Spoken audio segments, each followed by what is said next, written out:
What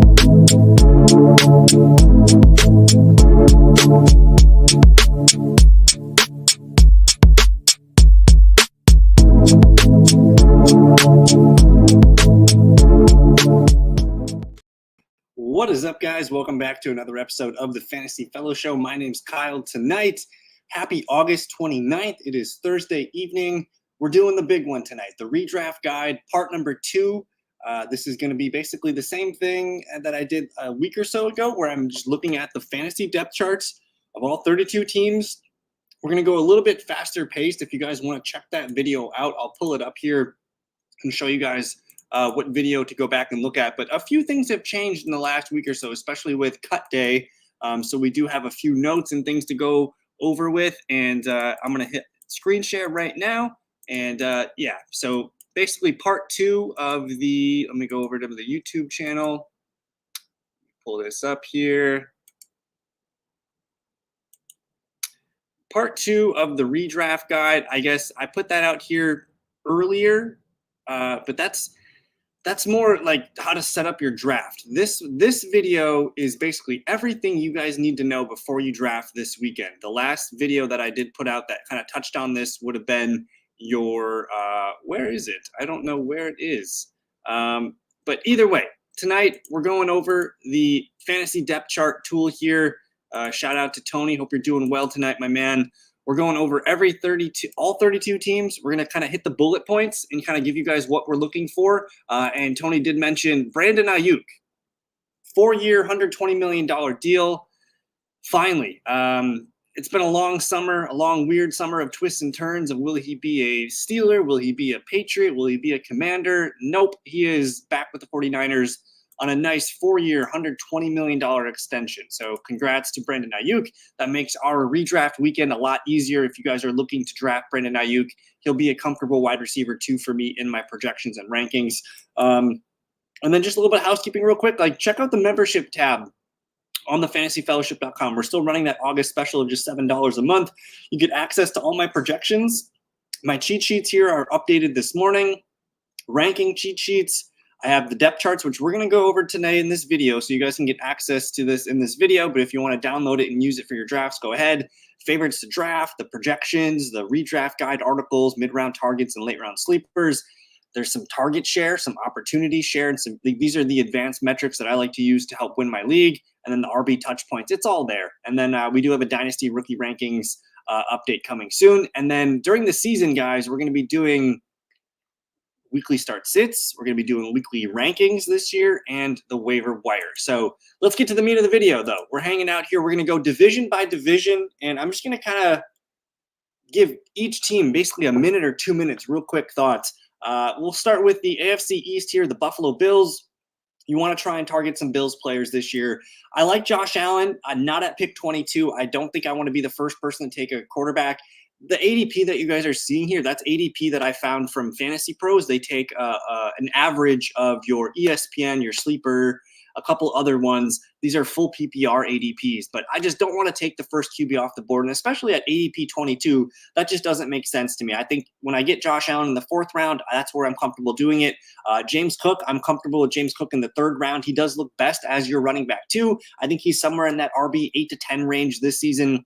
The offense should feature James Cook this year. And I think outside of Josh Allen, James Cook is their best player in fantasy. And then after that, like, you got Dalton Kincaid down here at 51. I've identified in the redraft guide and a couple other articles that waiting for tight end, I think, makes a lot of sense this year. You don't want to take the Kelsey Laportas. You want to wait for that 3rd, 4th, 5th tight end, whether it's Andrews, Kincaid, McBride, Kyle Pitts.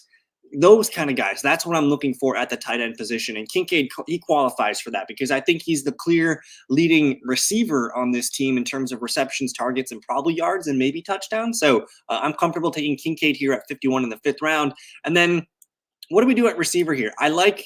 I don't like taking Keon Coleman because he goes at 101, which is like an 8th, 9th round pick. I like waiting for Curtis Samuel or Khalil Shakir. I think both these guys are great bench options. I think Curtis is going to offer some safe PPR numbers, just kind of what he's always been. We know Curtis Samuel's game. And then Shakir is going to be kind of your boom bust player that can make a big play every now and then when you need it. But outside of that, like, I'm not drafting Ray Davis. You can draft him as a handcuff, maybe at like one of your last picks of your draft. We're not drafting Mac Hollins or MVS or Dawson Knox, none of those guys. But I think for me, the values are James Cook, Kincaid, and then take a stab at Samuel or Khalil Shakir. Moving on to the Miami Dolphins. Tyreek Hill, man, he goes 3rd overall. I think he's worth the 2nd, 3rd, 4th overall pick where you have to take him. We don't need to convince you to take Tyreek Hill. I'm not too concerned about the age yet. I might lean towards taking, Jamar Chase is kind of in a weird contract situation right now. So I do have Tyreek Hill as my wide receiver 2 now. But I'm open to Tyreek Hill as high as 2, somewhere in that 2, 3, 4 range. Start your draft with Tyreek Hill. You're going to have a good time. And then you got to think about Devon Achane at the 2-3 turn. I think he's worth a late 2nd round pick. 3rd round pick, I'm smashing Devon Achane all the time. I know people are worried about his smaller frame and just can he hold up for a full season and his workload, but he showed last year that his value on every touch is insane. He can take any play to the house. I think he's going to be more involved as a receiver this year. And I think Devon Achane, of all the Dolphins this year, he's the one guy that I'm willing to make sure that I try and get him in the 3rd round. And if I had to take him in the 2nd round, I will do so. Jalen Waddle's the next guy here. And I like taking Jalen Waddle too. If I miss out on Tyreek or Achane, I do tend to move Waddle up in my board a little bit in my mind when I'm drafting in that 4th round. I want to get a piece of this Dolphins offense. So if I miss on those top 2 guys, Waddle does make my roster as my wide receiver 3 in the 4th round. And then Raheem Mostert, like if you grab an early running back and you kind of wait till the 7th round, you're looking at Raheem Mostert as your RB2, which I think for the start of the season, he can do that. We do have to worry about him being 32. The mileage, he stayed healthy last year for the first time. Can he do that again? I'm not so sure. But when he's healthy, he is a startable RB2 running back and should get some yards and some touchdowns and be a nice asset when he's healthy. I think in that range, though, I'm looking for other players. But I'm comfortable with Mostert being my RB2 if you need to. And then outside of that, it's Tua in a 1 QB league. I don't know if Tua does it for me. He's more of like a backup guy, someone off the waiver wire. Super flex leagues, though, I'll take Tua. And then outside of that, get Jalen Wright on the end of your bench. We're talking pick 164 here, the 12th, 13th round of your redraft leagues. You can grab Jalen Wright, who still has to compete with Jeff Wilson, but he's looked really good all preseason. And if you are nervous about Mostert or Devon Achane getting hurt, Jalen Wright should be a priority target for you. Kind of as your RB4, 5, 6, something in that range. He's just a guy that I'm willing to hold on to and be patient with. Who knows? If Mostert goes down and it's an Achane Jalen Wright split, maybe we're starting Jalen Wright as an RB2 flex, something like that. Could be totally of use. Malik Washington, Odell Beckham. I don't think we're going to see anything there. Jonnu Smith in deeper leagues, just keep an eye out on him. But we'll move on to the Patriots. I'm going to be really quick with the Patriots. I'm not drafting Patriots this year, guys. I think for redraft leagues, it's going to be the worst offense in the league. I think I'm just going to look elsewhere. Ramondre Stevenson in the middle of the 6th round. I think there's other guys that I like there. We're talking, a 1st and 2nd down running back on probably the worst offense and the worst team in football this year. I think Gibson's going to be the 3rd down, 2-minute offense back, which kind of leaves some of the steam off of Ramondre in full PPR. So I'm just kind of out on Ramondre. If you guys disagree, you can still take him in the 6th round, but I don't think he's a good bet this year. I don't mind taking, if I have to take a player off the Patriots this year, you can maybe grab Gibson just at the end of your bench. I think I'm fine with that as my RB5. Because, again, we mentioned that the 3rd down work and the 2-minute drill, they're going to be losing. He should get some volume. And he's still a good receiving back. But it's Jalen Polk and Demario Douglas. Jalen Polk's one of the lowest rookie receivers that could be the wide receiver 1. 16th round, you can sign Jalen Polk as your last pick. Otherwise, I do think Demario Douglas is a dark horse shot to lead the team in receptions, targets, and yards. And he's a good player. He's just a small player. So Patriots could probably do without. The Jets. I mean, you're taking Breece Hall at 5 overall. I think if you have a top 5 pick, I think if I have a top 5 pick and I can't get CeeDee Lamb or CMC, I'm pushing Breece Hall and Bijan Robinson up to the 3rd and 4th ranking. So you want Breece Hall if you have a top 5 pick. I have no issues with Breece Hall there. He could be the running back 1 this year. So we love Breece Hall. If I don't get Breece Hall, and I'm at the back end of the 1st round, I want Garrett Wilson on my team. I think when I updated my projections, he moved up to wide receiver 3 or 4. It takes a leap of faith to consider Aaron Rodgers staying healthy the whole year and just everything going well for the Jets. But I think last year's bad juju and hopefully some karma coming their way where they can stay healthy and make a playoff push with Aaron Rodgers. I think Garrett Wilson is going to enter the upper echelon tier of wide receiver ones this year and be a top 5 receiver this year. So if I can't get Brees, I want Garrett Wilson. And then after that, like I'm kind of whatever on the Jets. Like you could add Mike Williams to your bench as your wide receiver 5. I think that's okay. I'm not drafting Aaron Rodgers in a 1 QB league. He's more of a super flex QB2. You can maybe tag on Braylon Allen as a handcuff bumper in the back. Keep an eye on Tyler Conklin. I think he could be a tight end, kind of like a Robert Tonyan back in the day. Just ran hot on touchdowns. Probably good efficiency out of the tight end spot. I think he's an interesting dart throw. But the Jets, it's Brees, it's Wilson. Stick with those 2 guys and don't get cute with any of the other guys. We'll move on to the NFC East. We're making good time here. I'll answer Tony's question real quick. Any concern about Jalen Waddle? I did see that, and I think that's why he's a 4th-round pick right now. Overall, I'm not concerned yet. Like if he's starting to miss practice next week, I would be concerned. But if you're drafting this weekend, I tend to not get too caught up in the injuries at the start of the year, especially these ones where we're not quite sure what they are, or if he was skeptical about playing week 1, I think we would know about that. So I'm still taking the discount on Jalen Waddle, but I get it. Like if you want to pass on Waddle, I think there's a lot of other good picks in that area. All right, NFC East, the Dallas Cowboys, man. I think CeeDee Lamb. I think he's the number 1 player in fantasy this year. I'm taking him over CMC. He's my number 1 player. If you get him at 2, 3, 4, 5, that's a steal. Take CeeDee Lamb. I think we're going to see a guy compete for 2,000 yards as a wide receiver this year. I'm very excited. After that, like I don't know if we need another Cowboy. I think Jake Ferguson's fine as a late tight end dart throw at 80th overall in the 7th round. If you miss out on that upper tier of tight ends, the top 6 or 7, I think Ferguson's fine. I think he will be kind of the number 2 target in most games, number 3 target if Brandon Cooks has a good game. He can be a nice low-end top 10 tight end 1 for you. Ezekiel Elliott, I don't know if I'm buying it. He's just up there in age. He doesn't look the same. He might be kind of just a plotter at this point. I like adding Rico Dowdle to my running back collection, though. I think he should be on your bench in every redraft league this year as your RB4 or 5. He might be the best running back on the Cowboys this year. And then Dalvin Cook, I'm not drafting Dalvin Cook. I think we saw Dalvin Cook last year with the Jets, and I have enough information to kind of know that it's just not happening. He's basically the same as Zeke. I think it's done for Dalvin Cook.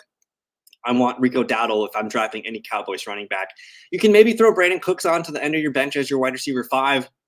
He had a good summer camp with Prescott and the number 1 offense being the number 1 target. I'm open to Brandon Cooks being the guy. And then honestly, Dak Prescott, he's a top 5 QB. I think he's going to throw the ball over 600 times this year. He's going to have over 30 touchdowns, over 4,500 yards. You got CeeDee Lamb there to throw the ball to.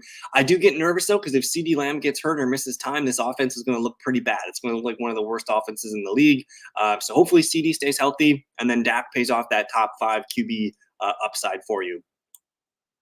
New York Giants. There's only 2 players that I really want to talk about here. It's Malik Nabers. His ADP is 50 here. I think you got to take him in the 4th round if you want him. He had been lingering in the 5th round for the last couple of weeks or so in ADP, but you need to reach for Malik Nabers if you want him. I know ESPN moved him up way in their rankings. I think he's a 3rd round pick now. I want Malik Nabers. I don't care if his quarterback's bad. He is the offensive piece. They're going to lose games. They're going to throw the ball. He's going to catch 7-8 passes a game. I think you're looking at a guy that can catch 90 to 100 passes this year and pay off a wide receiver 3 ADP for you. Now, Devin Singletary, if I miss out on, a solid running back too, I think you can just put Devin Singletary in there as your RB2. I don't love it because he's not going to score a lot of touchdowns, but you're looking at a guy that's going to get 15 to 20 touches per game. I know the game script's not going to be always good for him. You might see Tyrone Tracy start to get more work as the season goes on, but for the start of the year, if you want to collect Devin Singletary, I think he's fine as your RB2 or 3. Daniel Jones, we're just not drafting. I don't even want him in a super flex league. Wan'Dale Robinson's the number 2 receiver here. Theo Johnson might be the starting tight end. It's Neighbors, and maybe Devin Singletary for the Giants this year. We'll move on to the Philadelphia Eagles. I don't understand Saquon Barkley's ADP of 9. I think that's one of the worst picks in the 1st round. I think he's the 4th best player on this team. You have Hurts, A.J. Brown, Devonta Smith. I think those are the 3 guys you're looking for. I don't really have a lot of Saquon Barkley exposure. I like him, at the end of the 2nd round if he was going there, but he's just going way too high for me. The Eagles don't throw the ball to the running backs enough. You also have to worry about the tush push and the touchdowns going to Jalen Hurts at the goal line. I think Barkley will be effective. I think he'll be fine. But to me, he's not grading out as a first round pick this year. He's more of like a RB10 kind of in that range for me. So I'm out on Barkley at 9. I do want AJ Brown though. If I have the 9th pick in Barkley versus AJ Brown's available, I'm taking AJ Brown every time. AJ Brown, the offense really sputtered at the end of last year, but before that happened, AJ Brown was like wide receiver 2 in fantasy football. I think he's one of the easiest picks at the end of the first round. If you want to, if you have the 9th, 10th, 11th, 12th overall pick and AJ Brown comes to you, I think you're pretty happy with that outcome. But if you miss on AJ Brown, Devonta Smith, he might be like Tony was asking about Jalen Waddle earlier. I want Devonta Smith on my team over Jalen Waddle at ADP of 46. I'm taking Devonta Smith here. I think there's a chance Devonta Smith leads the team in receptions and targets this year. He's going to be more moved. The Eagles offense is going to be upgraded here. They're going to be moving these guys around and being less vanilla on offense. I think Kellen Moore is going to help these guys win and help them succeed. There's been talks about Devonta Smith in the CeeDee Lamb role, which excites the hell out of me. I think Devonta Smith is a must draft for me in the 4th round. So if you miss on AJ Brown, move Devonta Smith up. I think he's worth it this year. And then Jalen Hurts there at 32. I don't take Josh Allen because he goes too early. I'm willing to take Jalen Hurts, though, because his ADP is 32 here. I don't think he goes that early in most leagues. I think he's more of a 4th-round pick. I have Jalen Hurts as my QB1, so I'm willing to take him as my first quarterback if you can. At the end of if you want to say, do whatever you got to do in the first 2 rounds. But if you're just like, yep, I'm at pick 30, say you have pick 11. And Jalen Hurts is there for you end of round 3. Take Jalen Hurts and come back with Devonta Smith. I think that's going to be a fun time. You're getting everything that the Eagles have to offer. I don't think Jahan Dotson is a must-draft guy at the end of your bench, but I do like Jahan Dotson as the wide receiver 3 on this team. Just not a redraft guy, probably a waiver wire candidate. And then Dallas Goedert. He's got an oblique injury right now. I don't know if he's on track to play week 1, but we've just only been frustrated with Dallas Goedert for the last 3 years as the tight end 1 here. I think if you have Dallas Goedert, you're not feeling great about your tight end situation. If I draft Dallas Goedert, I'm drafting 2 tight ends because Goedert's just never been able to stay healthy. He's kind of the 3rd target in this offense. And I don't know, with Jahan Dotson there now, there might be weeks where he's just not a factor at all. So I'm kind of out on Goedert. I think it's all about A.J. Brown, Smith, Jalen Hurts. And if Saquon Barkley falls into round 2, I'm fine with that, but I'm not taking a first-round pick on Saquon Barkley. All right, Washington Commanders. This one's pretty easy for me. This is the Jaden Daniels show. If you're drafting 1 commander, it better be Jaden Daniels. I think in a 10-man league or a 12-man league, 1 QB, you can wait for Jaden Daniels, and he's going to be a top 10 QB this year. He might even push for top 5 with that rushing upside. So I love Jaden Daniels here at pick 100. You can get him in the 8th round of your drafts. Just wait for QB. You can wait for QB, and sometimes you get Jordan Love or Joe Burrow or something crazy falls to you and you can go that route. But if you just wait and be patient, you're going to get Jaden Daniels to fall into your lap, and I absolutely love that. Now, the first commander off the board is Terry McLaurin here at pick 73, which is like the end of round 6, early round 3, or early round 7. I think Terry McLaurin is proven to be a really good wide receiver. He's been over 1,000 yards for 4 straight years with a bunch of junk at QB. I do worry about the offensive coordinator, Cliff Kingsbury, just leaving Terry McLaurin all the way on one side of the formation and just letting him run the same routes every game. I wish Terry McLaurin would move around. So I do worry about that, but I think he can be your wide receiver 3 flex for you. And after that, I don't think I'm interested in Brian Robinson or Austin Eckler in that 7th, 8th round. There's other situations that I like more. They're going to lose some touchdowns to Jaden Daniels in the passing game, or when they get in the red zone. I think Eckler, he's up there in age. I think there's other bets that I like. I don't find myself taking a lot of Brian Robinson or Eckler unless they fall. And this team should be trailing, which means I don't think Brian Robinson's going to have that great a season as we might see more Eckler, more passing attempts, more rushing from Jaden Daniels. I will say, here's an idea. If you wanted to wait for tight end this year, this is kind of the strategy that I'm thinking. I grab Zach Ertz with the last pick of my draft. And then you just take TJ Hawkinson whenever you need to take TJ Hawkinson, whether it's round 9, 10, 11, I don't care. But Zach Ertz should be the second target in this offense week 1. He's back with Cliff Kingsbury, who he played with in Arizona. He knows the system. Got a rookie QB. I think Zach Ertz is going to get you off to a hot start. If you miss all the tight ends that we talked about, I think Ertz can be your guy. And then in week 5, 6, whenever TJ Hawkinson's ready to return, you can transition to TJ Hawkinson. So keep an eye on Zach Ertz. I'm not drafting McCaffrey, Diami, Zacchaeus. I'm not messing with this team. For me, it's Jaden Daniels, Terry McLaurin, and consider Zach Ertz at the end of your drafts. All right, we're about 20 minutes in, and we're on the third division here. The Ravens. Lamar Jackson, third, fourth round turn. I think he's a top 3 QB. I think he's going to, have a really good year. I'd like Zay Flowers, year 2. I like Mark Andrews back. I think Derrick Henry helps Lamar Jackson in a lot of ways. I think I'm totally fine with Lamar Jackson in the 4th round if you want to take him there. Now, Derrick Henry is another question. If it's full PPR, I'm not taking Derrick Henry at 17th overall in the middle of round 2. He's just not going to catch enough passes to be a top 5 back this year. The way he does become a top 5 back is if he runs for 15 touchdowns, which it's totally in the realm of possibilities, but I'm going to bet the under on 15 rushing touchdowns for Derrick Henry. You also have Justice Hill, Keaton Mitchell returning at some point here. I do like the skill sets that they offer, especially Justice Hill is going to be the RB2 passing down back. But Derrick Henry, for me, he's a standard league, half PPR pick only. I'm not taking him in full PPR in the middle of the 2nd round. Now, Zay Flowers, I'm becoming very, very bullish on. I think there's a chance that we see Zay Flowers just blossom into the number 1 target for Lamar Jackson this year. I think Mark Andrews is great. He's also just been kind of injury prone, and he's approaching 30, which for tight ends is still okay. But Zay Flowers is really good. And his ADP of 60 here, he is a player that I would absolutely love to take in the 5th round. If he falls into the 6th, I think that's an absolute smash. I want Zay Flowers on my teams this year. But if you're up to pick at the end of round 4 and you want to grab Mark Andrews, I don't have a problem taking Mark Andrews. I have him as a top 4 tight end this year. And again, he fits what I'm looking for. I don't like taking the 1st or 2nd tight end off the board. I like waiting, in round 5 and evaluating it, seeing if Andrews, McBride, or Kincaid or Pitts or whoever is there and seeing how that goes. But to me, I'm taking Zay Flowers. I think he's the one Raven that I want to make sure I get on all my rosters this year. And then outside of that, like after Lamar, Henry, Flowers, Andrews, we don't really need to draft any other Ravens. You can maybe add Isaiah Likely to the end of your team just because I think Likely is probably the wide receiver 3 on this team. After Flowers and Andrews, I think Likely is going to be the guy that makes the most noise. Bateman's just been unproven. Aguilar, Devontae Walker hasn't had a good camp. I think there's a chance Likely becomes valuable at some point, but just hold him on your bench or let him be a waiver wire guy. But I like the Ravens.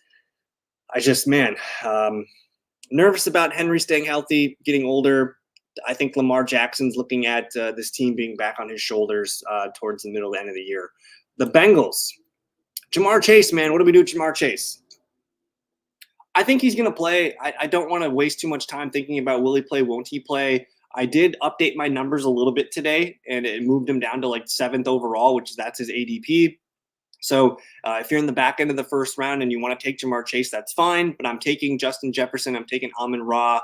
I might even take, A.J. Brown and Garrett Wilson just because I think they're locked in and they've been practicing all summer with the team, which I like. So Jamar Chase is more of a feeling thing. You don't have to take him there, but I want to like Jamar Chase because one of these years he's just going to blow up and have one of the best years of his career, and it could be this year as he's playing for new money.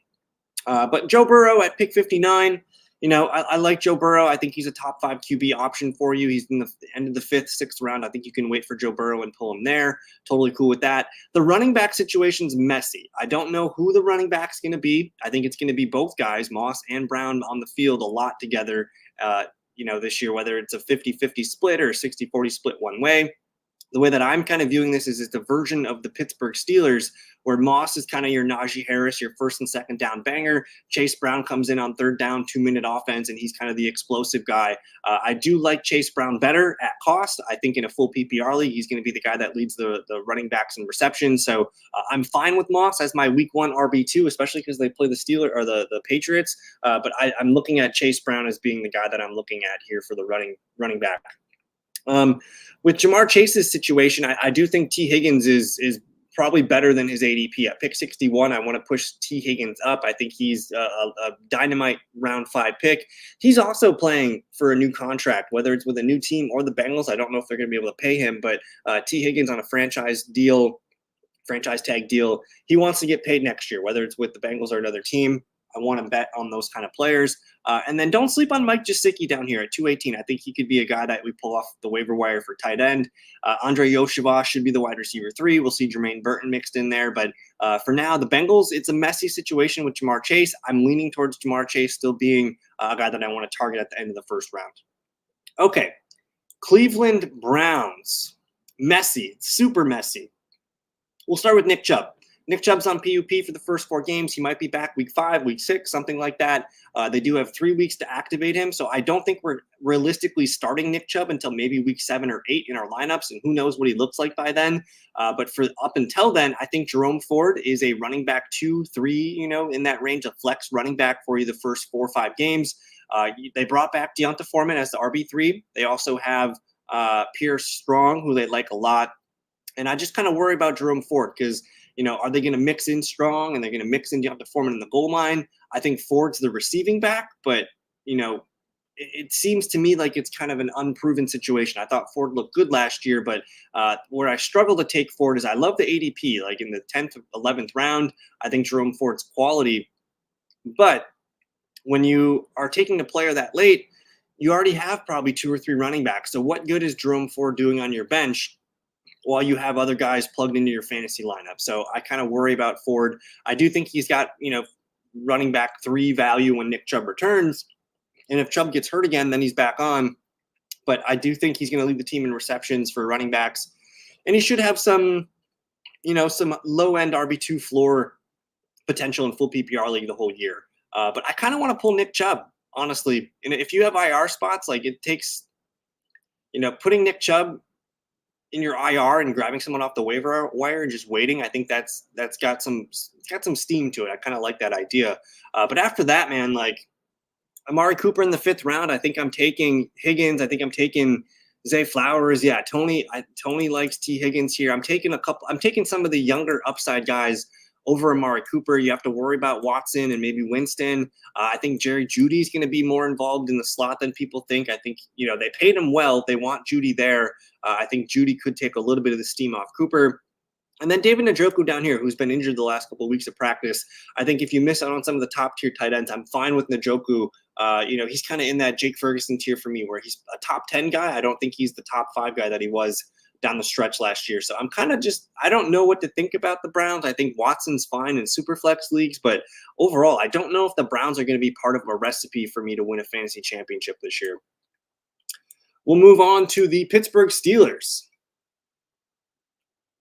All right, Steelers, for me, this is a running football team. You want Najee Harris or Jalen Warren and maybe George Pickens. After that, there's really nothing else I want on this team. I'm not drafting Pat Freiermuth. I think he's one of the worst picks at tight end that you can make. Last year, Arthur Smith as offensive coordinator for the Falcons, he led Kyle Pitts to tight end 13. And I just think Kyle Pitts is a much better talent than Pat Freiermuth. I just don't see it. They're going to mix their tight ends around. And even if Freiermuth is the 2nd or 3rd target, like how much value is that in this offense? I'm not sure there is much. So for me, I like taking Najee Harris as my running back 2. If he's your RB3, that's great.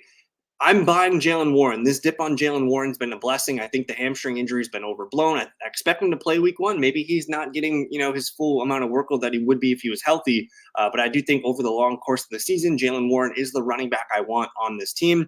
But Najee Harris, man, like they're going to give him his opportunities. I think there's room for both guys to be RB2s this year.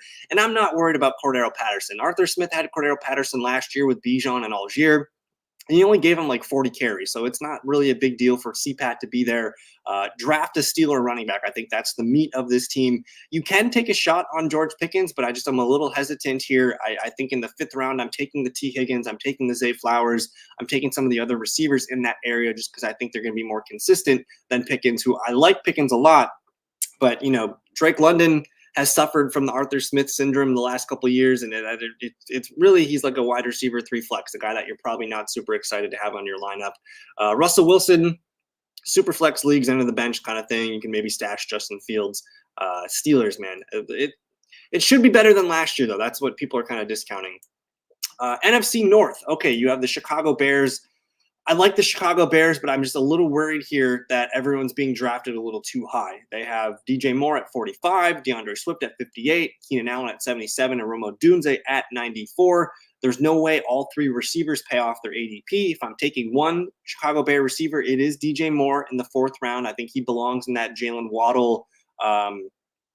I can't remember who else was there in that Jalen Waddle, Devonta Smith tier for me in the 4th round, where I want one of these guys as my wide receiver 3. I don't take Keenan Allen. I just don't think he's going to be able to hold up all season. And you also he has to hold off Rome Odunze, who just might look better and younger and faster than Keenan Allen. So I'm kind of out on Allen in the 6th, 7th round. I'll take a Rome Odunze pull in the 8th round if I can get one. I think you want a rookie receiver on your squad this year, and Odunze qualifies for me.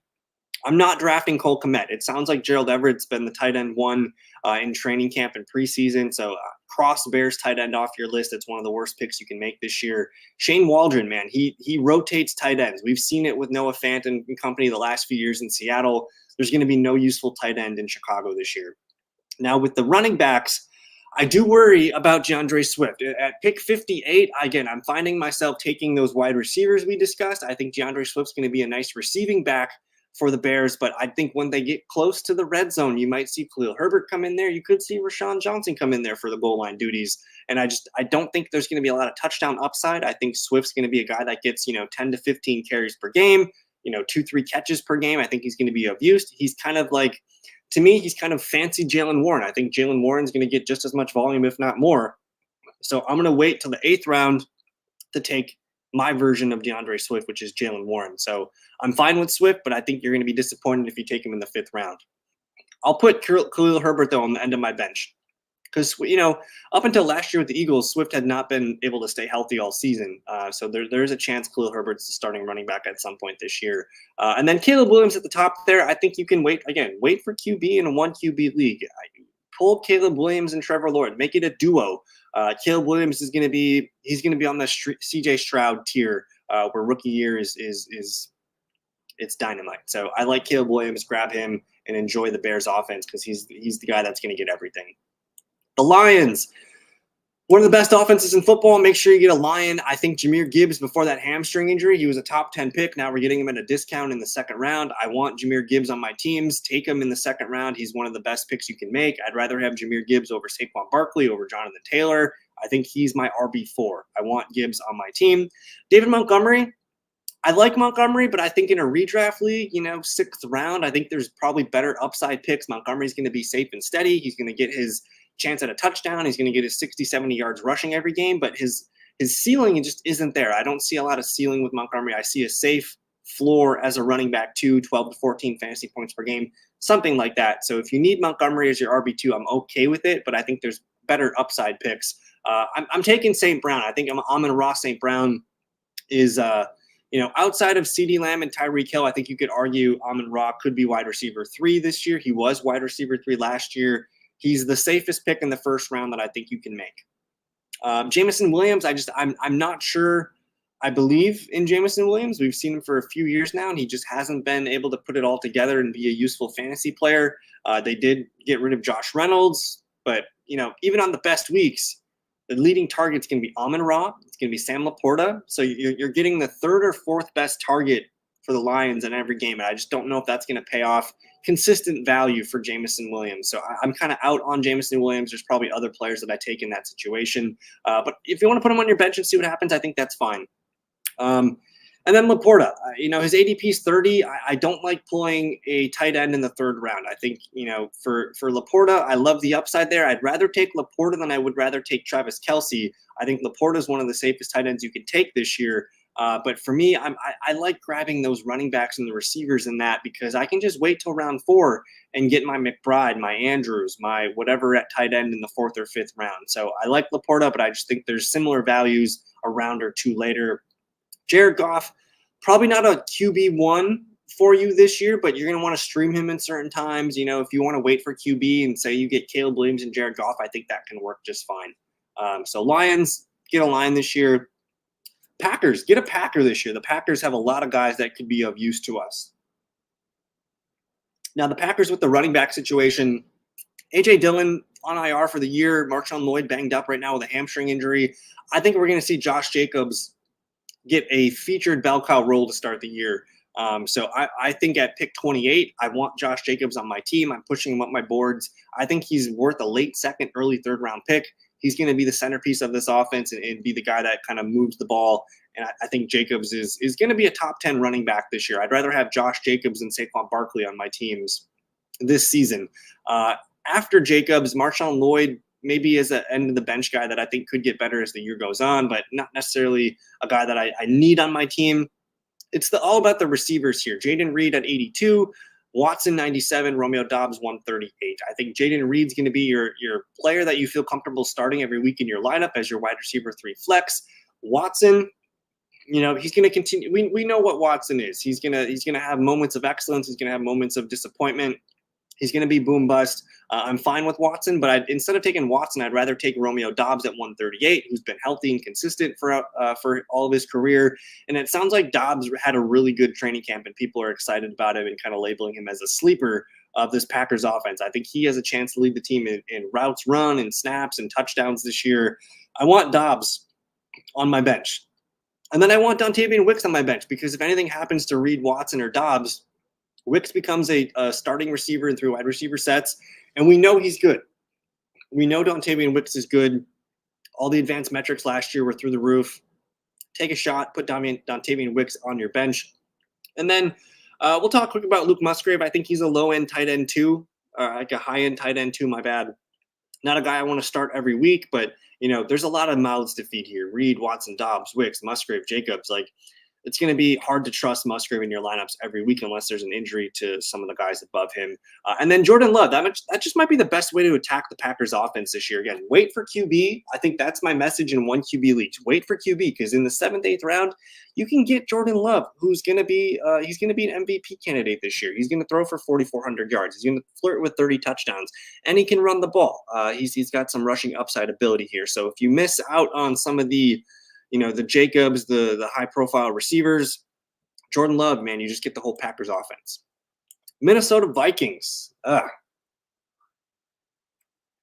They might have had the worst summer of any team in football. Justin Jefferson at pick 8. I'm moving him up my boards. I think they're just going to pummel the shit out of Justin Jefferson with targets this year. Probably going to lead he might just lead the league in targets. He's going to be up there with CeeDee Lamb, of course, but I think Justin Jefferson is set for a career year. We just need him to stay healthy. Right now, I think he's worth the 5th, 6th overall pick. I think I've kind of turned my back against Jefferson the last couple of weeks, but as I'm looking at it this week, I think he's an excellent first-round pick in the middle of the first round. Traditionally, Justin Jefferson would be the first receiver taken in most people's dynasty leagues. He is the best receiver in football. Take JJ. I think you'll be fine despite the quarterback play. After that, I don't know if there's another Viking I need on my team. I think Addison, he risks a 3-game suspension at some point in October, December. What's the value of Sam Darnold's wide receiver 2? I'm not sure. I think he's just a bench wide receiver 4-5 for me. I don't care about any of the other receivers for the Vikings. TJ Hawkinson, though, I'm starting to pivot on TJ Hawkinson because we know he's not playing the first 4 games, but it sounds like he's ahead of schedule. And he could be back on the field in weeks 5 and 6 this year. And with a 10th, 11th round pick, if you miss out on the top tight ends, I think there's room for Hawkinson to be your starting tight end, by October, November. And people forget he was the tight end 1 all of last year until the injuries hit. And you can find a tight end for the first 4 or 5 games this season. I mentioned Zach Ertz. There's going to be some other guys that you like late. I think taking Hawkinson, putting him on your IR, and just grabbing another guy, I think that's a strategy worth thinking about. And then for super flex leagues like Sam Darnold, your QB 2-3, I think there's some promise there. The Vikings will throw the ball a ton this year. They're not going to change their offense because it's Sam Darnold. And then Aaron Jones. He's not a guy that I take a lot in the 5th round. There's, I mentioned T. Higgins and some of the other receivers that I like in that round against these older, aging running backs. So I'm kind of out on Aaron Jones. Again, I respect Aaron Jones' game. Being a Packer fan, he's one of the best players at the running back position when he's fully healthy, but just don't think he's going to stay healthy all year. And I just worry that the Vikings aren't going to be a great team this year. So I actually like taking Ty Chandler late just because I think he's going to be starting some games at some point and will be an RB2 flex play. But Justin Jefferson, that's really it for the Vikings. That's really all we need to say. We'll move into the South, the AFC South. Okay, this is a fun division for me. The Houston Texans. You need a Texan this year. The one guy I'm pounding the table for is Nico Collins at ADP 27. I think that is a ridiculous value. I think we're going to see Nico Collins kind of develop into the next version of Mike Evans, where he's just a perennial 1,000-yard receiver, 10, 12 touchdowns upside there. He's going to probably settle in the 7, 8 touchdown range. He's the number one receiver for the Texans. He's going to be on the field the most. He's the most dependable. We've seen it with Stroud and Nico Collins. I'm willing to go to Nico Collins as my wide receiver 2 in fantasy football this year.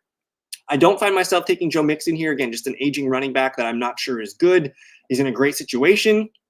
But at that 3-4 turn, there's other players that I prefer. If you need a running back and say he's your first running back, I think that's fine. He can be a running back too. It just feels a little bit rich to me. I'm taking Nico Collins for sure as the best player on the Texans. And then Stephon Diggs, I don't want to burn my 4th-round pick on a aging receiver that has shown decline over the last few years. I'm taking, again, that DJ Moore, Jalen Waddle, Devonta Smith, those kind of receivers, those younger upside plays at the receiver position. I do think Tank Dell can be a guy that rotates in as your wide receiver 3 flex this year. I prefer Dell over Diggs at ADP a full 2 rounds later. I think that's a good pick. If you miss on tight end, I think Dalton Schultz can be your guy. He's going to be steady, 3-4 catches per game. Not a high ceiling, but he's a guy that, if you miss the boat on tight end, he can be your tight end 1. But make sure you get another one. Get Dalton Schultz and Taysom Hill, Dalton Schultz and Luke Musgrave, Dalton Schultz and Zach Ertz, something like that can work. And then CJ Stroud, man. I think Stroud is a top 5 upside QB this year. I do worry about his rushing upside this year. At pick 49, again, there's still some guys that I like better after CJ Stroud, whether it's Dak, Burrow, Jordan Love, Kyler Murray. I might prefer to wait. And, at that 4-5 turn, man, we're passing up really good running backs and receivers and tight ends there. So for me, Stroud just doesn't fit what I'm looking for at that part of the draft. I think he is a good pick, but give me Nico Collins. If I'm drafting one Texan this year, give me Nico Collins. And I am the same. I think we'll get to Kenneth Walker towards the end of the video here, but I love Kenneth Walker this year. Indianapolis Colts. What a crazy team this is to project this year. I think if you're drafting a Colt this year, it's Anthony Richardson or bust, man. I'm not drafting Jonathan Taylor at the end of the 1st round in full PPR. I think he's reserved for me, at least in half PPR and standard leagues. He's going to lose touchdown opportunities to Anthony Richardson. He's also just not going to get enough targets in full PPR leagues to be worth the 11th overall pick. So PPR, I'm out. Half PPR standard, I'm in.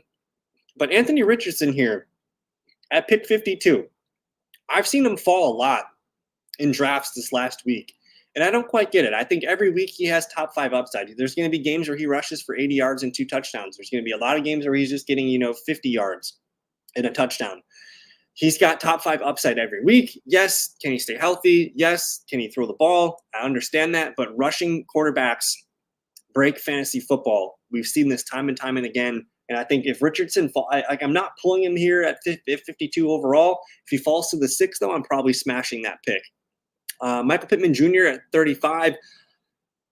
I'm sorry, but I think he's one of the worst picks in the 3rd round. I'm not taking Michael Pittman Jr. He's attached to Anthony Richardson, which concerns me from a target consistency standpoint.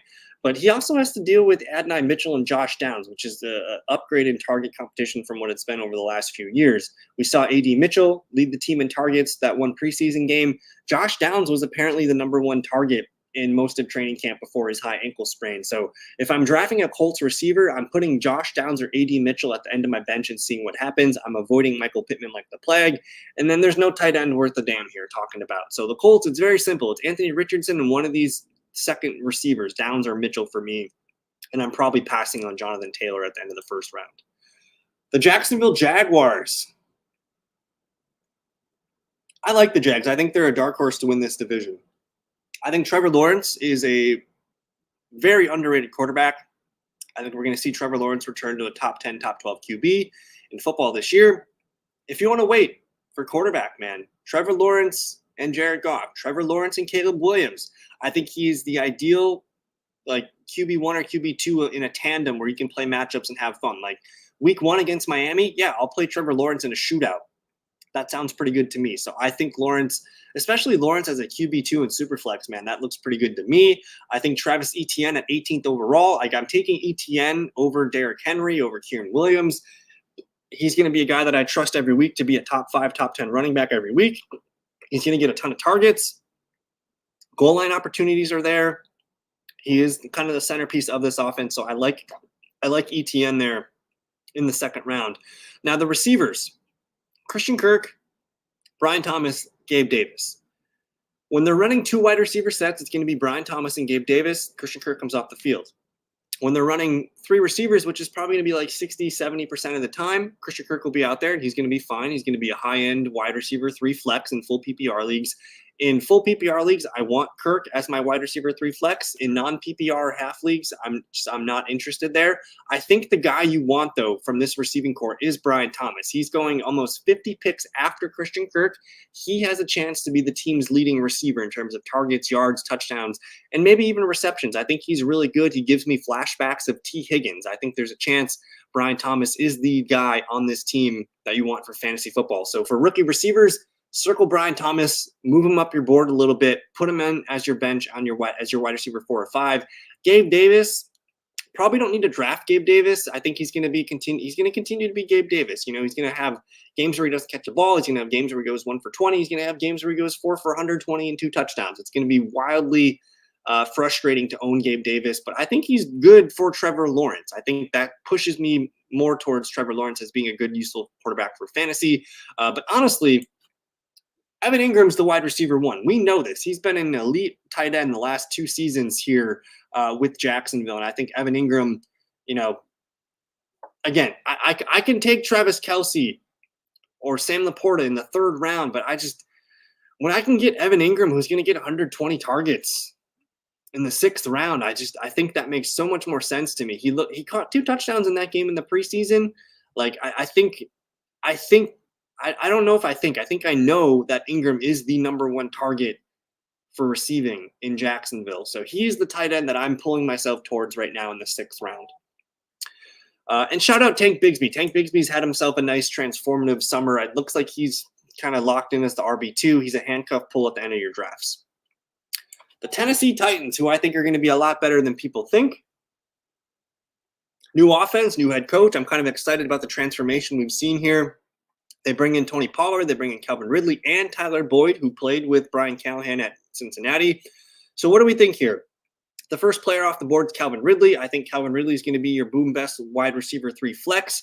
I think he pairs really well with Will Levis. If you've watched my stuff before, you guys have known that I've told you guys Will Levis has led the league, or he led the league last year in average depth of target, like over 11 yards per attempt. Calvin Ridley, man, is going to be there on deep balls, and I think that could be really nice with Will Levis. So I like Ridley to go over 1,000 yards and kind of be the leading receiver on this team. DeAndre Hopkins, though, will he play week 1? He's kind of 50-50 right now. I think he will play, and I think he's one of the better values. Like in the 9th, 10th round, you're getting a guy that you can start as your wide receiver 3 and feel pretty good about it when he's healthy. I think he's still got time on his side, and he should be a guy that gets a lot of targets and receptions. And he also played with Will Levis last year, so he's got some of the chemistry there. And then Tyler Boyd is your wide receiver 3. Again, if anything happens to Hopkins or Ridley, we'll be talking about Tyler Boyd probably on the waiver wire. Just note that he did play with Brian Callahan. He's going to be the slot receiver for Will Levis. It could be a sneaky guy that just, it's gross, but he could, in a pinch, he'll get you 4 for 52, something like that. Those 9-10 points, sometimes you need those on bye weeks or injury weeks, whatever. Keep an eye on Traylon Burks as the backup to Hopkins. I'm not drafting Chigozie Okonkwo. They're going to mix tight ends, Okonkwo and Josh Wiley, so just rule those guys out. And then the running backs, which I think will be the engine of this offense. I think Tony Pollard is one of the best picks in the 7th round right now. I think he's going to lead the team in carries. He might lead the team in running back receptions as well. But he's shown me enough in the preseason to see that, hey, I think Tony Pollard's back. He's a full year removed from that broken foot, and he looks like he's ready to take charge and be a running back 2 for us in fantasy football this year. So typically my drafts, I want one of those top-end stud running backs, and then I like pulling guys like Tony Pollard, Najee Harris, Jalen Warren to be my running back 2. And I like Tajay Spears, but not like as a starting running back 2. I think he's a guy that, kind of like Chase Brown, he's going to be a guy that gets, 7 to 10 carries per game, gets 2, 3, 4 targets per game. He's going to be a 2-minute kind of offense guy. he can be a nice PPR outlet for you as your RB3-4. And then super flex leagues, man, just draft Will Levis. I think something's here brewing with Tennessee. And even if they don't win a lot of games, I think Will Levis will be productive. They surrounded him with enough talent here for him to not fail, essentially, for fantasy. All right, NFC South, Atlanta Falcons. Bijan Robinson at 4. One of the safest picks you can make in the first round. I have a tough time deciding between Breece Hall and Bijan Robinson. I'm still torn on that. I'm leaning towards Bijan Robinson being the safer play compared to Breece Hall. And I'm willing to make Bijan Robinson the 3rd, 4th, 5th overall pick in drafts. I'm willing to make Bijan Robinson the focal point of my fantasy team just because, I mean, they messed around with Bijan and Algier last year, and Bijan was still RB8. He even missed a game from, whatever, headaches and whatnot last year. I think the upside there is running back 1. He's a guy that's just going to get the ball a ton, and he's got the easiest schedule in football this year per Warren Sharp. It's looking very, very good for Bijan. Now, they're still not going to just push Tyler Algier to the curb. Algier's still going to be involved, whether he gets 8, 10 carries per game, whether he gets a target per game. He might even steal a goal line rushing touchdown or 2. They still like Tyler Algier. He's a fundamental sound back. He's not going away. That shouldn't discourage you, though, from taking Bijan Robinson in the top 5. Drake London, who's on the thumbnail of this video today, I absolutely love Drake London. I think he's locked into like a really good top-end wide receiver 2. He's going to perform to me as a top 10, top 12 wide receiver. So value-wise, I want Drake London on my team at the end of round 2. Say you start your draft with, say you do go CMC or Breece Hall, and you come back and get Drake London. You're not going to put Bijan and London on the same team. But I think if you want London as your second receiver, that's where his value is best. But I do think he'll pay off a top 10, top 12 wide receiver ADP. Darnell Mooney's just a wide receiver 4-5 bench play. I think he's locked in. And honestly, look at the Falcons depth chart. It's pretty ass. Like after Mooney, like we're talking Ray McLeod, wide receiver 3. I think this offense is going to roll through Bijan, London, Mooney, Pitts, and sprinkles of Algier. And then Kyle Pitts, man, again, he's in that Evan Ingram tier for me where like I'm totally comfortable just saying, hey, I'm going to take it easy. I'm going to wait for the 6th round. I'm going to see if Kincaid falls. I'm going to see if Pitts falls.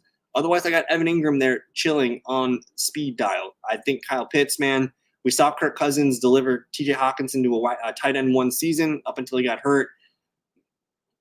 The clear number 2 target in this offense for Kirk Cousins. I think London, Bijan, Pitts, they're all targets for me. They're all awesome targets. If I don't get Bijan in the first round, I'm trying to get London. If I can't get London or Bijan, I'm trying to get Pitts. I want one of these guys because I think the Falcons are in it to win it this year. And then Cousins, he's not a QB1 option. He's a super flex QB2.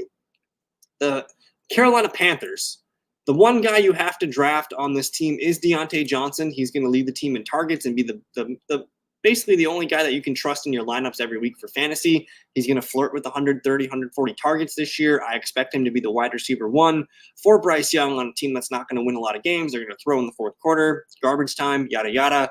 Deontay Johnson is the one Panther you want. I'm not drafting Thielen. I'm not drafting Leggett or Mingo. I'm not drafting a tight end, Thomas Sanders, Tremble. I don't care. So Bryce Young, he's a QB2 for Superflex option. He's more of a QB3, though. You can grab him at the end of your draft there. But the running backs here, this one's tough because I'm nervous about Jonathan Brooks, man. This team doesn't have a lot to play for this year. They're not making the playoffs. There's almost no way this team is making the playoffs. So why would they give Jonathan Brooks a ton of carries here? He's on PUP list. You're going to see Chuba Hubbard start the first 4 games. I think Chuba Hubbard's startable as a low-end RB2 flex play. And even when Jonathan Brooks returns week 5, you're not starting Jonathan Brooks in his first game back. And they might not activate him until week 7. It sounds like Jonathan Brooks is behind on his recovery timeline. He was supposed to be in training camp, and he's not even playing for the first 4 games of the year. So I am personally out on Jonathan Brooks. I do recognize that he could be a player that just gets better and better as the season goes on. But ACL tears, man, we typically do not want players coming off ACL tears that first year. Breece Hall was an enigma. He was something that we should not hold standards to. I think Chuba Hubbard stays pesky all year. He's a cheaper version of Jerome Ford. So instead of taking Jerome Ford in the 10th round, I'll take Chuba Hubbard in the 12th round as my RB3. I'm out on Jonathan Brooks. It pains me to say that, but I think 2025 is the year of the Jay Brooks. The Saints, man, this team's really ugly. I think we're looking at one of the worst offensive lines in football. We're looking at an aging, kind of just depleted team here with not a lot of offensive talent. The one guy you should draft is Taysom Hill. So that should tell you everything you need to know about the Saints. Dude, if you want to wait for tight end, take Taysom Hill and another guy, and I think you're fine. I think Taysom Hill is RB2 on this team. We've seen him get the goal line carries. He's going to throw the ball. He's going to catch the ball. Taysom Hill is the Saint guy you want on your team this year. Alvin Kamara, I'm not drafting you in the 4th round. Maybe in a full PPR league, but, again, we like Jalen Waddle, Devonta Smith, DJ Moore, some of the quarterbacks and the tight ends in that area around him. I don't want to take a 29, 30-year-old back that has shown signs of decline. Jamal Williams, we're not touching him. Kendre Miller still intrigues me, but he just can't stay healthy, and I think the coaching staff just hates him. Chris Olave, he's the one you have to make a decision on. I think, again, look at this team. Rashid Shaheed, A.T. Perry, Juwan Johnson, Taysom Hill. Chris Olave is the dude in this offense. I think he has a chance to be 150, 160 targets this year. Yes, I get it. It's Derek Carr, but new offensive coordinator, they should dial up easier routes and ways to get Chris Olave the ball. He could be a complete bust, but I know he's going to lead this team in targets. I know he's a young stud. He just has an offense that kind of leaves more to be desired, which just, again, it could translate to him just being a target hog and getting 6, 7, 8 catches this year. So I'm kind of torn on Olave. I think if you're at the 2-3 turn, he does look nice as your wide receiver 2. And hey, if you start your team with like CeeDee Lamb, Chris Olave, and Nico Collins, I think that's freaking awesome. I think that's sick. I think you might have 3 wide receiver 1s on your team. Rashid Shaheed just on your bench in deep leagues here, but otherwise, I think the Saints are a team I'm trying to avoid outside of Taysom Hill, and then just really, really think about Chris Olave, because I know he's the best player on the team, and I know the team situation is not great, but year 3 breakout receiver, it could be there. Tampa Bay Buccaneers. I don't know what to think about this. The Buccaneers overachieved last year by a good amount. Baker Mayfield played the best ball of his career. We're not drafting Baker Mayfield in 1 QB leagues. He's a QB2 for Superflex, though. I think at the running back situation, Rachaad White's one of the worst starting running backs in the league running the ball, but he's a good receiving back. But he was kind of ass in a lot of the rushing metrics, and I think Bucky Irving might take some work off of his plate. You're drafting Rachaad White in the middle of the 3rd round to be a receiving back, which I'm fine with, but I think there's other picks that I like there in the 3rd round. So I'm kind of out on Rachaad White. I'd rather stash Bucky Irving on my team later, a guy that could be just a thorn in Rachaad White's side, and a guy that just basically a bet against Rachaad White. I think I'm nervous that I could be wrong on Rachaad White like I was last year, but all of the advanced data says he's not a good running back. He was just a guy that got a ton of volume last year. So I'm kind of betting against Rachaad White here.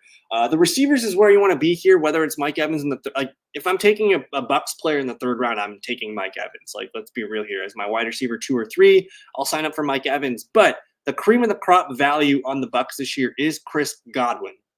In the 7th, 8th round, you're getting a guy that's going to catch 85 to 90 passes this year. He's going to be moving back into the slot, which he had not been as much in the last couple seasons. I think this is the year Chris Godwin hops Mike Evans in fantasy and becomes the wide receiver 1 for this team in terms of receptions, targets, maybe not yards and touchdowns, but I think, he only caught 2 touchdowns last year. He's catching more than 2. Godwin is one of my guys that I like to gobble up in the 7th, 8th round as my wide receiver 3 or 4. Keep an eye on Jalen McMillan as a sleeper wide receiver, guy that we'll probably call up on the waiver wire at some point. And then Cade Otton, he's just kind of a guy here. We're not drafting Cade Otton. But Tampa Bay, man, I wanna like Tampa Bay, but I'm having a hard time with Tampa Bay this year. Whew. Been talking for an hour straight here, dudes. All right. The AFC West. I like the AFC West. I think it could be fun next year. But the Broncos are the first team we'll talk about.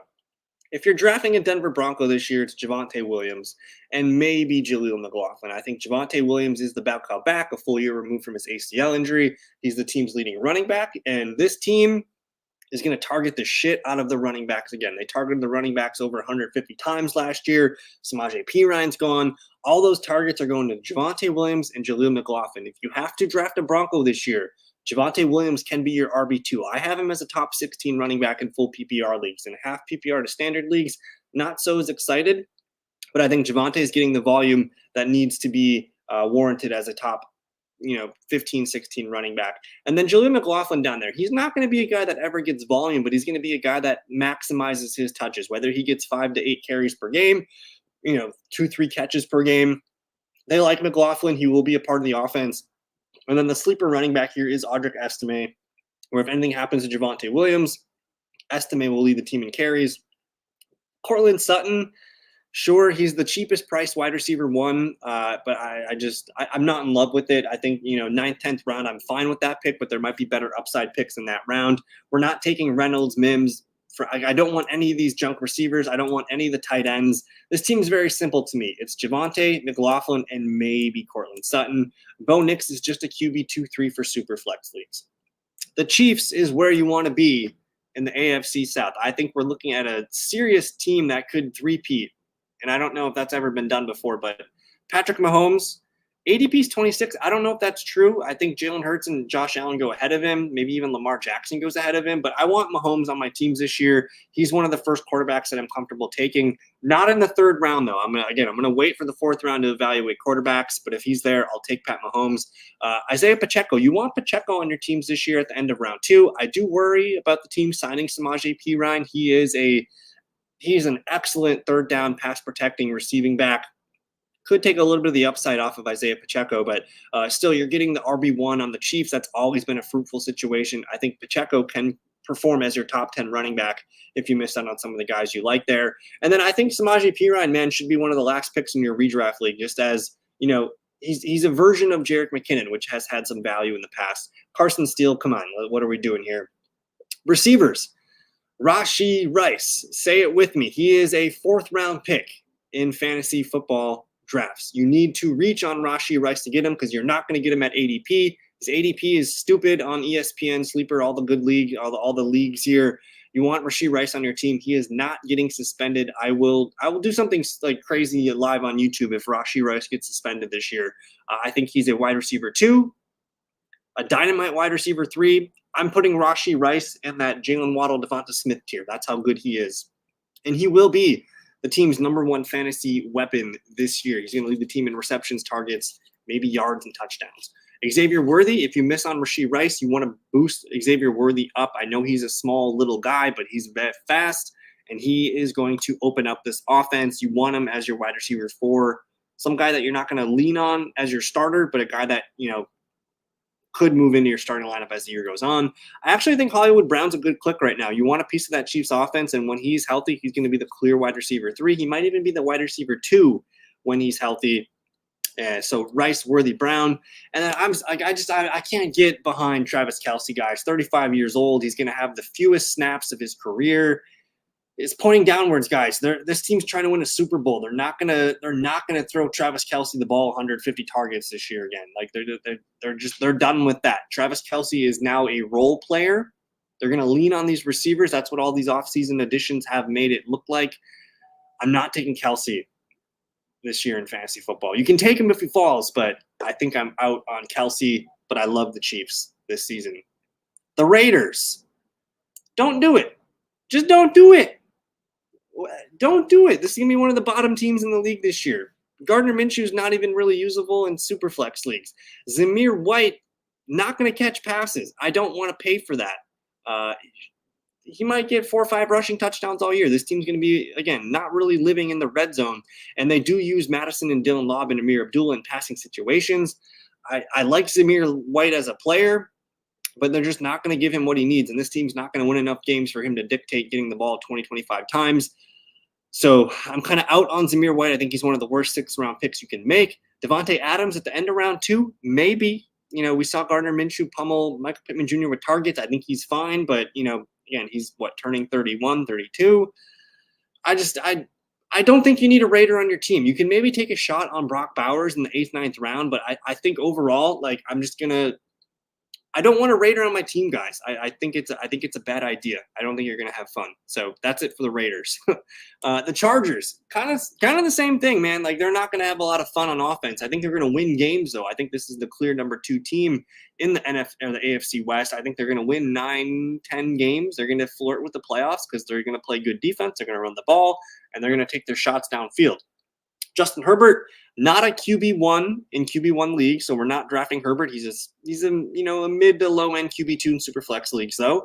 The running back's going to be a mess. I don't know why I have Kamani Vidal on here twice. I think I was supposed to have Jarrett Patterson on here, but with the running backs here, we do expect Gus Edwards to be the leading back, but the last few years in Baltimore, J.K. Dobbins has always been ahead of Gus Edwards in the pecking order. If J.K. Dobbins is back, I won't be surprised. I know he's coming off an Achilles injury. It's one of the cardinal sins of fantasy football. We just don't draft guys off of Achilles injuries. But everything this summer and training camp and preseason has indicated that J.K. Dobbins is well ahead of schedule and is on track to play week 1. So you can take Gus Edwards, but I kind of want to put J.K. Dobbins on my bench, guys. I kind of want to just see what happens. If he gets hurt again, I will move on. He's going to cost me a 10th, 11th, 12th round pick.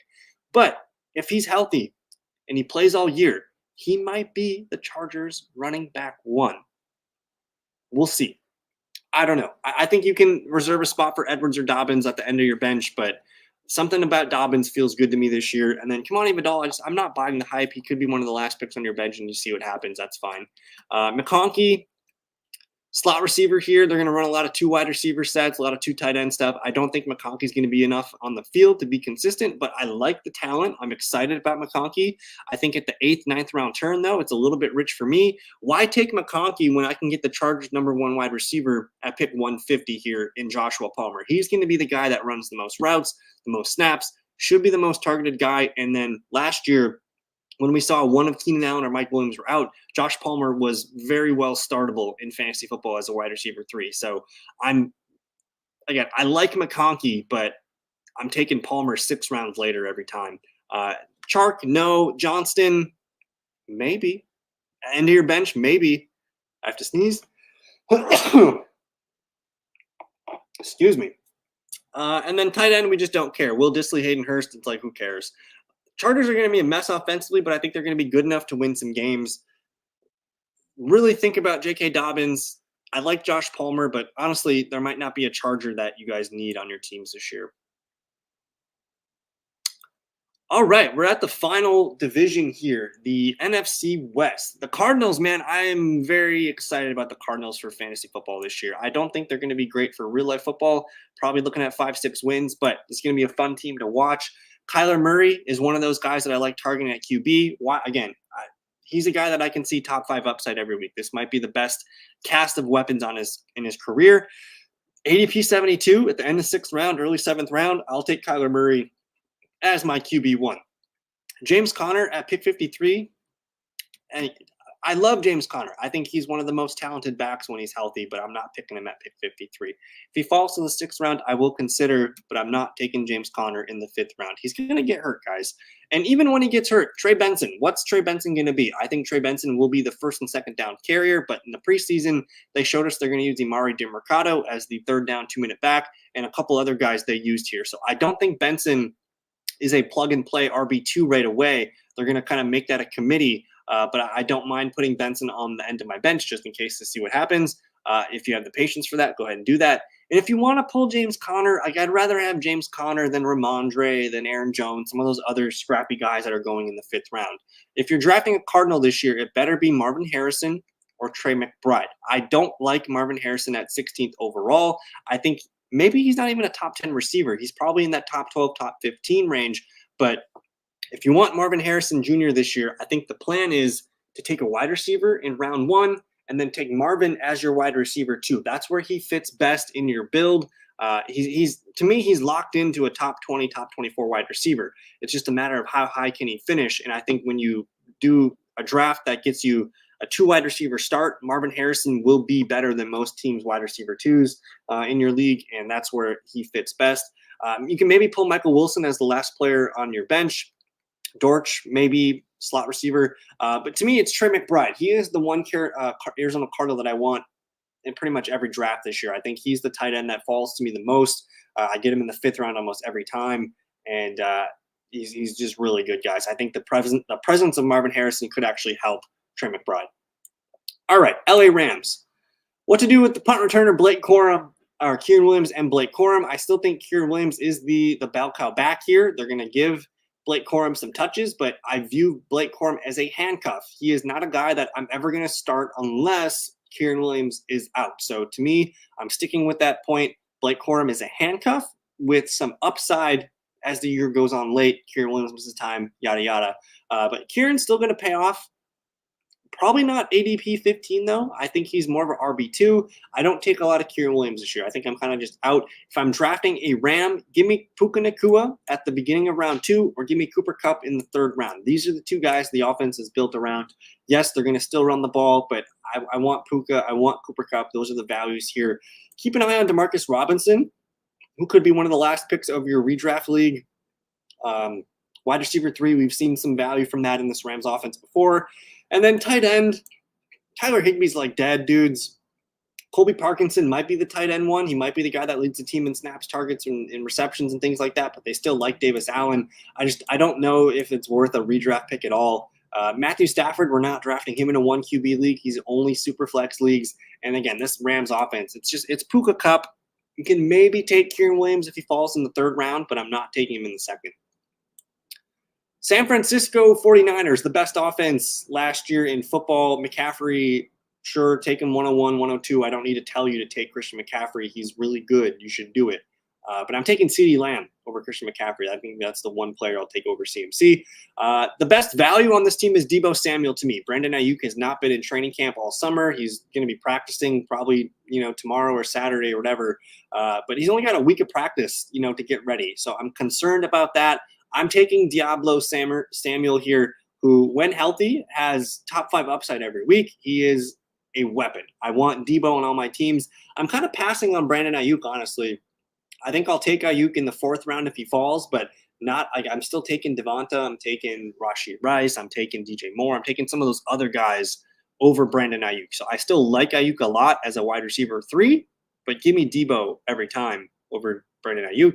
And then if you miss on Deebo, Ayuk, CMC, you could take George Kittle. It does feel a little bit rich to me in the 5th round. He's kind of a boom-bust tight end that doesn't always connect. But I think Kittle, pound for pound, when you factor in blocking and receiving, Kittle's the number 1 tight end for me in football. And then Brock Purdy, man, if you wait for QB and you miss the boat, you can take Brock Purdy and Jaden Daniels. You can take Brock Purdy and Trevor Lawrence. I think he's part of a recipe for me on waiting at QB. And then my sleeper offense of the year here, the Seattle Seahawks. I know Tony mentioned Kenneth Walker being one of his guys. The Seahawks have talked up Kenneth Walker as a every down back, and I think Charbonnet is just kind of mid. I don't know if Charbonnet is all that great anymore as a prospect. He still has a draft capital and whatnot, but Kenneth Walker I know is good, and honestly, his receiving metrics really popped for me. I think he is one of the best sleeper running backs you can take. In the 4th round, again, if you miss out on some of those stud receivers that we talked about, Kenneth Walker can be your running back 1. He does, profile better as a running back 2, but I like Kenneth Walker a lot. I also think DK Metcalf there in the 4th round is one of the best picks you can make. This offense, it's going to look different, guys. I know Geno Smith and Sam Howell or whatever at QB, but we're talking about a better passing offense this year where Shane Waldron's gone. Pete Carroll's gone. We brought in the Michael Penix Washington Huskies offense, the kind of the air raid deep ball game. Metcalf looked good in the preseason. JSN looked good in the preseason.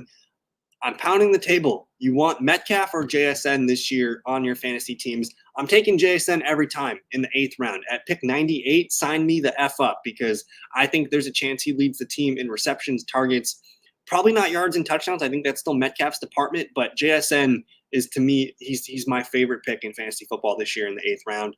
Lockett, whatever, just he's a Brandon Cooks bench depth kind of piece. Noah Fant at tight end, just never been reliable enough. So for me, Walker, Metcalf, JSN, super flex leagues, you can take Geno Smith. I think Geno Smith will be fine. And there we go. We got one more team. No, we did it all. We did it all. We did all 32 teams, an hour and 13 minutes long. That's a lot of work, guys. I excited about the Hawks as well, Tony. not a lot of respect given to Seattle this year. I think they're a team that people are just overlooking, and I think, man, I think Jackson Smith-Njigba is. I think people forget how good of a prospect he was. Shane. What really worries me is what Shane Waldron did last year. I'm worried that's going to happen in Chicago this year. They're going to leave Keenan Allen or Romo Dunze or Cole Kmet, who's a good tight end. They're going to leave some of these guys off the field. But Seahawks, let's go Hawks. And yeah, dudes, that was it. That's I'm not sure if I'm going to make any videos this weekend. It's Labor Day weekend. I've covered as much as I could this summer, guys. I am exhausted. This was a hour-long video. Tony says he won't get Walker to his home league. Not most Hawks fans. Yeah. I'm curious what the perspective is over there. Is Tyler Lockett cooked? Are you guys drafting? I think Walker's going to be a beast. Like, his receiving numbers looked amazing last year. I think Metcalf, again, perennial 11 to 1,200 yard receiver, 8 to 10 touchdowns. But I honestly, I think Jackson Smith-Njigba is the nuts this year. I think you want JSN on all your teams because he's just so cheap and he's got a really good ceiling. But Seahawks excite me, and we made it, guys. I think over the weekend here, I'm gonna be chilling. Again, we've put so much content out. My rankings, projections are all updated. It's only $7 a month, guys. You guys should go check it out. And during the season, the first time in the Fantasy Fellowship history, I'm going to be putting out weekly rankings behind the paywall. I'm going to be doing the start-sit charts. I'm going to be doing the waiver wire. There's also access to the Discord there. It's just an easy way to get access to all my thoughts and my numbers and my rankings and things like that. And then I also got all the cheat sheets there for you guys for this week. And so thank you so much for your time, guys. We will, I don't know. I think we're going to see you guys week 1 of the season. I'll probably see you Monday night. We have our Fantasy Fellowship Money League.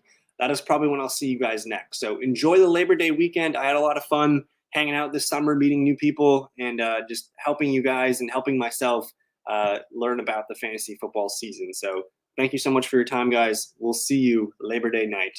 Peace.